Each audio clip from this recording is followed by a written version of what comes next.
Nabi Yunus alaihi salam adalah orang yang salih. Sejak sebelum diangkat menjadi nabi dan rasul, beliau memang seorang ahli ibadah yang tekun.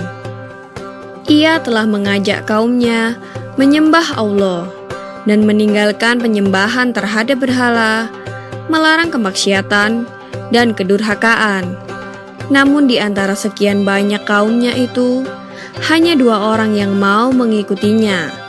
Mereka adalah Rubil dan Tanu. Rubil adalah seorang yang alim dan bijaksana, sedangkan Tanu seorang yang tekun dan sederhana. Nabi Yunus alaihi salam mengatakan kepada kaumnya, jika dalam waktu 40 hari mereka tidak mau bertaubat, maka akan diturunkan azab oleh Allah Subhanahu wa Ta'ala.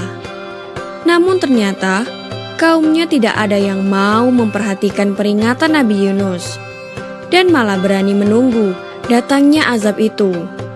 Nabi Yunus pun putus asa atas perilaku kaumnya.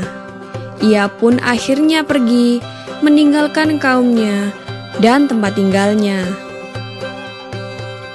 Setelah lewat 40 hari, tiba-tiba muncullah awan gelap di pagi hari. Dan di siang harinya, mereka melihat cahaya merah, seperti api hendak turun dari langit. Kaum Nabi Yunus pun pada akhirnya ketakutan dan berbondong-bondong mencari Nabi Yunus, namun tidak ditemuinya.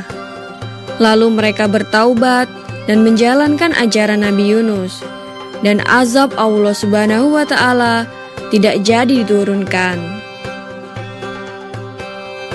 Nabi Yunus alaihi salam tidak tahu harus pergi kemana. Ia pun akhirnya tiba di tepi laut dan menumpang pada sebuah kapal. Sebenarnya penumpang kapal sudah cukup banyak, dan ketika di tengah laut, kapal itu kehilangan kendali akibat dihantam badai dan ombak yang dahsyat.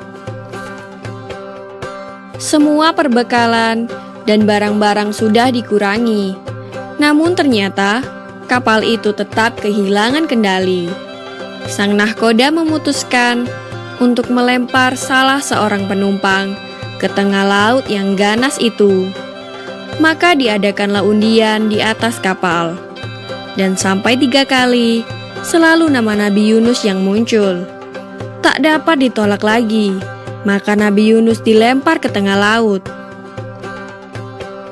Allah Subhanahu wa Ta'ala tidak menghendaki Rasulnya binasa. Seekor ikan paus besar diperintahkan untuk menelan hidup-hidup Nabi Yunus. Di dalam perut ikan paus itulah Nabi Yunus menyadari akan kesalahannya yang telah meninggalkan kaumnya. Ia berdoa kepada Allah dan bertobat kepadanya. Ya Allah, tiada Tuhan selain Engkau, Maha Suci Engkau. Sesungguhnya aku telah menganiaya diriku sendiri, dan aku termasuk golongan orang yang zalim. Doa Nabi Yunus di dalam perut ikan paus. Atas kesungguhannya dalam berdoa dan bertaubat, maka dengan rahmat Allah Subhanahu wa Ta'ala, Nabi Yunus dikeluarkan dari perut ikan paus. Ia pun terdampar di tepi pantai dalam keadaan yang sakit dan lemah. Setelah Allah mengembalikan kekuatan dan kesehatannya, ia segera kembali ke kaumnya.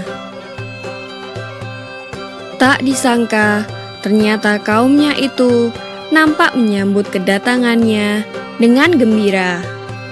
Lebih dari 100.000 orang telah diseru Nabi Yunus untuk menyembah Allah. Dan karena kaumnya taat dan bersedia diajak beribadah kepada Allah, maka Allah pun memberikan kelapangan, kemakmuran, dan ketentraman hidup untuk Nabi Yunus alaihi salam dan kaumnya. Demikian kisah Nabi Yunus yang ditelan ikan paus.